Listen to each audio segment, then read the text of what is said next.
தன்னுடைய போர் விமானம் ஒன்று சுட்டு வீழ்த்தப்பட்டதை இப்பொழுது அமெரிக்கா ஒப்புக்கொண்டிருக்கிறது.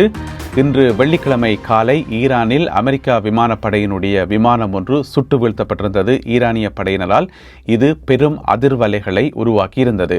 இந்த சம்பவம் தொடர்பாக இதுவரை கிடைக்கப்பட்ட தகவல்களின் தொகுப்பை விரிவாக விளக்கமாக இந்த காணொலியில் பார்க்க இருக்கின்றோம்.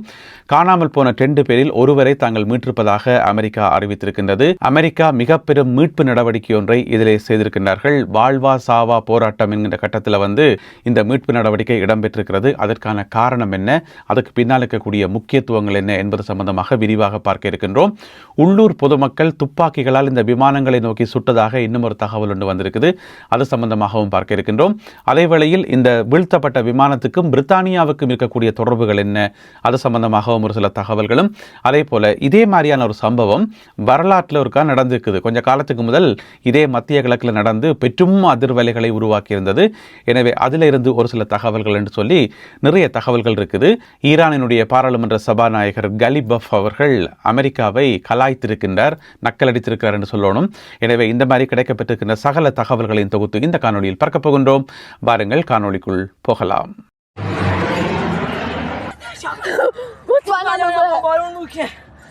அமெரிக்காவை பொறுத்த வரைக்கும் இன்றைக்கு ஒரு கரி நாள். இந்த யுத்தத்தில் இவ்வளோ காலம் நடக்கிற இந்த யுத்தத்தில் இன்றைக்கு ஒரு கரி நாள். இதை நான் சொல்லல, அமெரிக்க ஊடகங்கள் சொல்லியிருக்கின்றார்கள், ஏனைய இராணுவ ஆய்வாளர்கள் சொல்லியிருக்கின்றார்கள். ஏனென்று சொன்னால், முதல் முறையாக ஒரு விமானிகளுடன் கூடிய விமானம் ஒன்றை ஈரான் சுட்டு வீழ்த்தி இருக்கிறது. இது பலத்த சந்தேகங்களை எழுப்பியிருக்குது. இப்போ அமெரிக்கான விமானம் ஒன்று சுட்டு வீழ்த்தப்படுறதால விமான ரீதியாக அந்த எக்யூப்மெண்ட்ஸ் ரீதியாக ஒரு விதமான நஷ்டமும் இல்லை.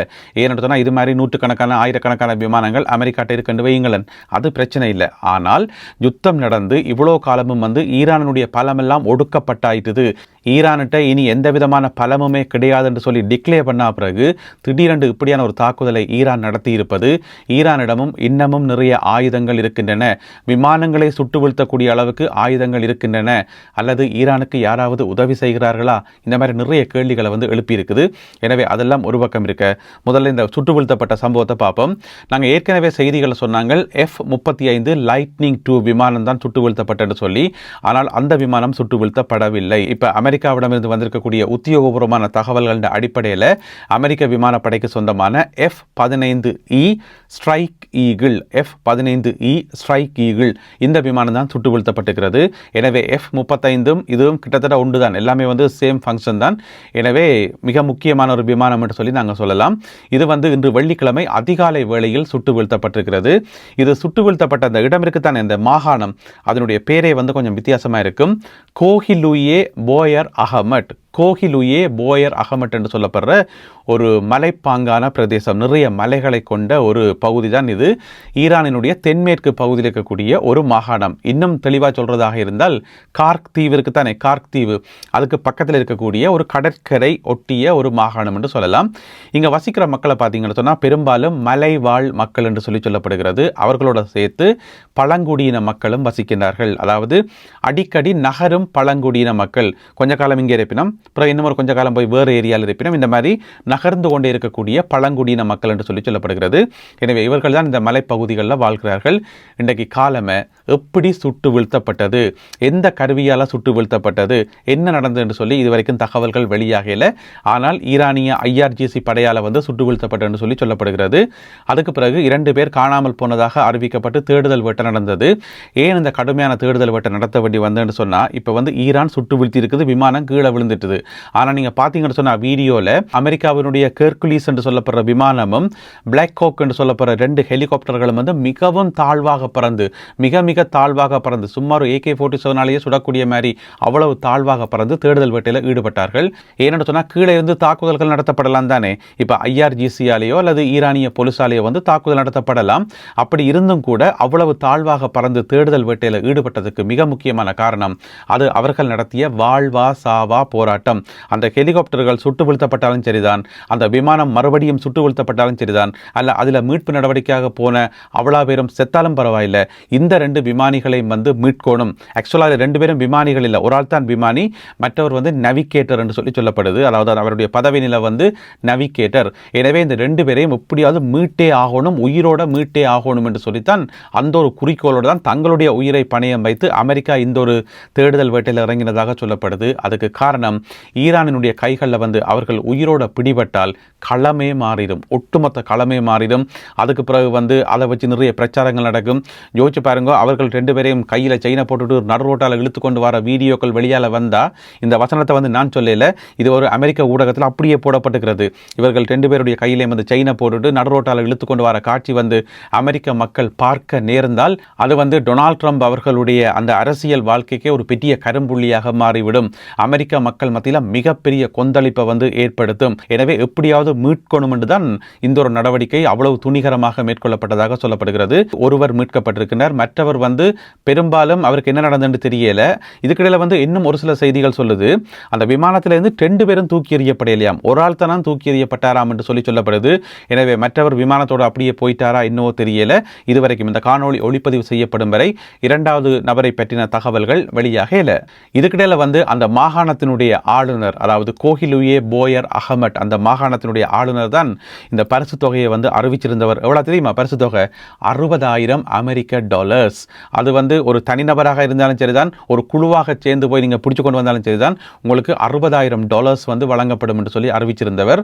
அதே நேரம் இன்னும் ஒரு உத்தரவு ஒன்றும் கொடுக்கப்பட்டிருந்தது, ஒருவேளை உங்களால் மீட்க முடியாமல் போனால், ஏதாவது இக்கட்டான சூழ்நிலை வந்தால் துப்பாக்கியால் சுடவும் என்று சொல்லியும் உத்தரவு வழங்கப்பட்டதாக ஈரானிய ஊடகங்களில் வந்து செய்தி போடப்பட்டிருக்குது.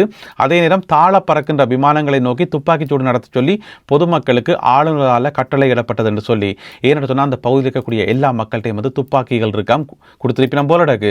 ஏன்னு சொன்னால் யுத்த காலங்களில் வந்து பொதுமக்கள் கையில் துப்பாக்கிகளை கொடுத்து சில அடிப்படை பயிற்சிகளோட துப்பாக்கிகள் கொடுக்கறது வந்து எல்லா இடம் நடக்கிற ஒரு விஷயம்தான். எனவே பொதுமக்களின் கையிலே வந்து துப்பாக்கிகள் இருந்ததாக சொல்லப்படுகிறது. இப்போ நீங்கள் பார்க்குற இந்த வீடியோவில் வந்து இந்த பொதுமக்கள் வந்து எல்லா இடம் தேடி திடீனம் இந்த விமானிகளை வந்து எப்படியாவது உயிரோட பிடிக்கணும் என்று சொல்லி, எனவே மக்கள் வந்து பெருமளவு ஆர்வத்தோட இந்த விமானிகளை தேடுகின்ற முயற்சியில் ஈடுபட்டதாக சொல்லப்படுகிறது. அதுக்கிடையில் வந்து அமெரிக்கா ஒரு விமானியை வந்து காப்பாற்றி விட்டார்கள். இதில் வந்து நாங்கள் கவனிக்க வேண்டிய முக்கியமான விஷயம், இன்றைக்கு வெள்ளிக்கிழமை ஏப்ரல் மாதம் 3ஆம் தேதி 2-3 சம்பவங்களுக்கு முக்கியமான நாள் என்று சொல்லலாம். ஒன்று வந்து முதல் முறையாக இந்த மாதிரி ஒரு ஃபைட்டர் ஜெட் ஒன்று சுட்டு வீழ்த்தப்பட்டது. 2வது வந்து அந்த அமெரிக்க படையினர் இறங்கித்தானே அவர்களை காப்பாற்றிக்கணும். எனவே முதல் முறையாக ஈரானிய மண்ணில் அமெரிக்க படையினருடைய காலடி இன்றைக்கு பட்டிருக்குது ஏப்ரல் மாதம் 3ஆம் தேதி. எனவே அதுவும் ஒரு முக்கியமான நிகழ்வு என்று சொல்லி சுட்டிக்காட்டப்பட்டிருக்கிறது. எனவே இப்படியான சம்பவங்கள் ஒரு பக்கம் இருக்க, இப்பொழுது அமெரிக்க ஜனாதிபதி டொனால்ட் ட்ரம்ப் அவர்களுக்கு இந்த சம்பவம் தொடர்பாக தெரிவிக்கப்பட்டிருக்கிறது, அவருக்கான பிரீஃப் கொடுக்கப்பட்டிருக்கிறது என்று சொல்லி வெள்ளை மாளிகையினுடைய பேச்சாளர் கரோலின் அவர்கள் சுருக்கமாக ஊடகங்களுக்கு சொல்லியிருக்கிறார். இனி டொனால்ட் ட்ரம்ப் அவர்கள் இது சம்பந்தமாக என்ன விதமான அறிக்கையை வெளியிடப் போகிறார் என்பதை நாங்கள் பொறுத்திருந்து பார்க்கணும். பெரும்பாலும் இன்று இரவு அவருடைய அறிக்கை வெளியாகும் என்று சொல்லி எதிர்பார்க்கப்படுகிறது. இதுக்கிடையில் வந்து ஏராளமான முன்னாள் பைலட்ஸ் விமானிகள், இப்போதைய விமானிகள் என்று சொல்லி நிறைய பேர் வந்து சர்வதேச ஊடகங்களில் வந்து பேட்டி கொடுத்திருக்கணும். இது வந்து உண்மையில் ஒரு மிகப்பெரிய பின்னடைவு, அமெரிக்காவுக்கு வாஷிங்டனுக்கு கிடைத்த மிகப்பெரிய பின்னடைவு, மிகப்பெரிய ஒரு அதிர்ச்சியான தாக்குதல் என்று சொல்லி அவர்கள் சொல்லியிருக்கிறார்கள். அவர்களுடைய சுருக்கம் இதுதான், இந்த விமானத்தை வந்து சுட்டு வீழ்த்துறது வந்து அவ்வளவு லேசான காரியம் இல்லை. அதோட வந்து இந்த போர் ஆரம்பித்த காலத்தில் சுட்டு வீழ்த்திருந்தால் கூட பரவாயில்லை. இப்போ ஒரு மாதமெல்லாம் நடந்து முடிஞ்சு, அதாவது ஈரான்கிட்ட ஒரு ஆயுதமும் இல்லைன்னு சொல்லி அமெரிக்காவில் டிக்ளேர் பண்ண பிறகு திடீரென்று வந்து சுட்டா எப்படி இருக்குன்னு சொல்லுங்க ஆபம். அப்போ இன்னும் ஏதோ ஆயுதங்களை ஈரான் நல்லா பதுக்கி வச்சிருக்குது. அதைத்தான் ஏற்கனவே IRGC-யினுடைய பேச்சாளர்னு சொல்லியிருந்தவர், எங்கள்கிட்ட இருக்கிற ஆயுதங்களை பற்றின நொலேஜே உங்களுக்கு கிடையாதப்பா, சும்மா சொல்லி கொண்டிருக்கிறீங்க, நாங்கள் எங்கெங்கே எவ்வளோ ஆயுதங்கள் வச்சுக்கிறோம்னு சொல்லி எங்களுக்கு தான் தெரியும் என்று சொல்லி ஒரு அறிக்கை விட்டிருந்தவர் தானே. அது வந்து இன்றைக்கு நிரூபிக்கப்பட்டிருக்கிறது. இதுக்கிடையில் வந்து ஈரானினுடைய பாராளுமன்ற சபாநாயகர் முகமது பாகர் கலிபஃப் அவர் தானே இப்போ நிறைய அறிக்கைகளையும் நிறைய எச்சரிக்கைகளையும் விட்டு கொண்டு வரார். அவர் வந்து அமெரிக்கா வந்து பயங்கரமாக கலாச்சி விட்டுருக்கார். என்ன சொல்லிக்கா தெரியுமா? என்னமோ ஆட்சி மாற்றம் என்று ஆரம்பிச்சிங்கள், இப்போ கடைசியாக வந்து எங்கே நிற்கிறீங்க தெரியுமா? எங்களுடைய விமானிகளை யாராவது கண்டிங்களா? எங்களுடைய பைலட்ஸ் யாராவது கண்டிங்களா? கண்டா சொல்கிறீங்களா? இந்த மாதிரி கட்டத்தில் வந்து நிற்கிறீங்கள். ஆட்சி மாற்றம் என்று ஆரம்பித்து கடைசியாக உங்களுடைய விமானிகளை தேடுற கட்டத்தில் வந்து நிற்கிறீங்கள். நல்ல முன்னேற்றம், பரவாயில்லையே, நல்லா இருக்கே என்று சொல்லி ஆரம்பரமாக கலாச்சி வச்சிருக்கிறார் ஈரானினுடைய பாராளுமன்ற சபாநாயகர். என்ன சொல்லிக்கா தெரியுமா? வாவ், என்ன ஒரு முன்னேற்றம் என்று சொல்லி பாராட்டுற மாதிரி பாராட்டி கலாச்சி விட்டுருக்கிறார் ஈரானினுடைய பாராளுமன்ற சபாநாயகர். நாயகர். சரி, நான் முதலே சொன்னதானே, இந்த விமானிகளை வந்து ஈரான் உயிரோட பிடிச்சா இந்த சீனே மாறிடும், இந்த களமே மாறிடும், அவ்வளவு பெரிய ஒரு நெருக்கடியை வந்து அமெரிக்காவுக்கு அது உருவாக்கும் என்று சொல்லி அதுக்கு வந்து ஒரு உதாரணம் ஒன்று இருக்குது, ஒரு வரலாற்று உதாரணம். அது என்னென்னு சொன்னால், எல்லாரும் வாங்க 1990ஆம் ஆண்டுக்கு போவோம். 1990ஆம் ஆண்டில் என்ன நடந்தது? வளைகுடா யுத்தம் நடந்தது. அதாவது வந்து ஈராக்கில் வந்து சதாம் ஹுசேன் இருந்தவர், ஈராக் வந்து திடீரென்று குவைத்தை கைப்பற்றி முற்றுமுழுதாக குவைத்தை வந்து பிடிச்சிட்டுது. அதுக்கு நிறைய காரணங்கள் இருக்குது, அது வேறு பிரச்சனை. திடீரென்று வந்து குவைத்தை பிடிச்சிட்டுது. அப்போ அமெரிக்கா தலைமையிலான நாடுகள் சொன்னது, குவைத்திலிருந்து வெளியேற சொல்லி சதாம் ஹுசேன் சொல்லி போட்டார், நாங்கள் வெளியேற மாட்டோம் என்று சொல்லி. அதாவது ஈராக் வந்து குவைத்தை ஆக்கிரமித்து வச்சிருக்குது. அதுக்கு பிறகு 35 நாடுகள், அமெரிக்கா தலைமையிலான 35 நாடுகள், இன்க்ளூடிங் சவுதி அரேபியா, பிரித்தானியா, பிரான்ஸ், இந்த மாதிரி முக்கியமான நாடுகள் எல்லாம் சேர்ந்து ஒரு கோலிஷன், ஒரு கூட்டணி ஒன்று அமைச்சு ஈராக்குக்கு எதிராக தாக்குதலை ஆரம்பித்தது. அதாவது குவைத்தில் தங்கி நிற்கிற ஈராக்கிய படைகளை வந்து அங்கேருந்து கலைக்கிறதுக்காக தாக்குதலை ஆரம்பித்தது. அதுதான் வளைகுடா யுத்தம். எங்கள் எல்லாருக்குமே தெரியும். இந்த வளைகுடா யுத்தம் நடந்து கொண்டிருக்கக்குள்ள ஒரு நாள் பார்த்தீங்கன்னு சொன்னால் ஒரு செய்தி வருது, பிரித்தானியாவினுடைய ஒரு யுத்த விமானம் ஈராக்குக்குள்ள விழுந்து விட்டது என்று சொல்லி. அதாவது ஈராக்கிய படைகள் சுட்டு வீழ்த்தி விட்டார்கள் என்று சொல்லி 90ஆம் ஆண்டில். அதாவது பிரித்தானியாவினுடைய விமானப்படை ராயல் ஏர்ஃபோர்ஸ், அவர்களுக்கு சொந்தமான விமானம் எதென்று சொன்னால் பவனியா டொர்னாடோன்னு சொல்லப்படுற, இப்போ நீங்கள் படத்தில் பார்க்குற இந்த விமானம் தான்.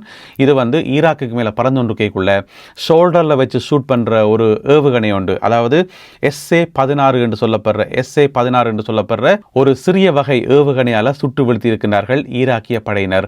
விமானம் கீழே விழுந்துட்டுது. அப்போ விமானத்தில் தாக்குதல் நடக்க என்ன நடக்கும்? அந்த 2 விமானிகளும் வந்து வானத்தில் தூக்கி எறியப்படுவார்கள்.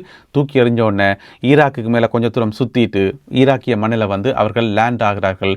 உடனடியாக ஈராக்கிய படையினர் அவர்களை சுற்றி வளைத்து கைது செய்து விட்டார்கள். காயங்களோட கைது செய்யப்பட்டு தொலைக்காட்சிகளில் வந்து திரும்ப அவர்கள் காண்பிக்கப்பட்டார்கள். அந்த 2 விமானிகளையும் பிடித்தது அன்றைக்கு ஈராக்குக்கு கிடைத்த மிகப்பெரிய வெற்றி என்று சொல்லலாம். ஒரு பெரிய ஒரு மாற்றத்தையே சர்வதேச ரீதியாக ஏற்படுத்தினது. இங்கே பிரித்தானியாவில் அவ்வளோ பேருக்கும் மிக பெரும் அதிர்ச்சி.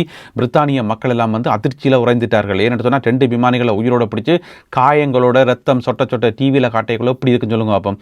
அது வந்து இங்கே கடுமையாக எதிரொலிச்சு அது வந்து இங்கே பிரித்தானியாவில் பெரிய பிரச்சனைகள் எல்லாத்தையும் உருவாக்கி, பிரித்தானிய அரசாங்கத்துக்கு எதிராக மிகப்பெரிய பிரச்சனைகளை உருவாக்கி, பிரித்தானிய அரசாங்கம் அந்த கோலிஷன்லேருந்து வெளியில் வரணும், இந்த கூட்டணியிலேருந்து வெளியில் வரணும், எங்களுக்கு இது தேவையில்லாத யுத்தம் என்று சொல்லி அப்போ மக்கள் எல்லாம் கொந்தளித்து அந்த 2 விமானிகளை எப்படியாவது உயிரோட மீட்டு கொண்டு வந்துடணும்னு சொல்லி கட்டும் அழுத்தம் கொடுக்கப்பட்டு, அதுக்கு பிறகு பிரித்தானியா சண்டை பிடிக்கிறதா, கோலிஷனோட சேர்ந்து அங்கே மோதுறதா அல்லது இவர்களை மீட்கிறதான்னு சொல்லி குழம்பி அடித்து அதுக்கு பிறகு ரகசியமாக நிறைய பேச்சுவார்த்தைகள் வேறு நாடுகளை வச்செல்லாம் நடத்தி ஒரு மாதிரி கடைசியில் அந்த 2 விமானிகளும் வந்து நீண்ட காலத்துக்கு பிறகு யுத்தம் முடிஞ்ச பிறகு தான் மீட்கப்பட்டார்கள்.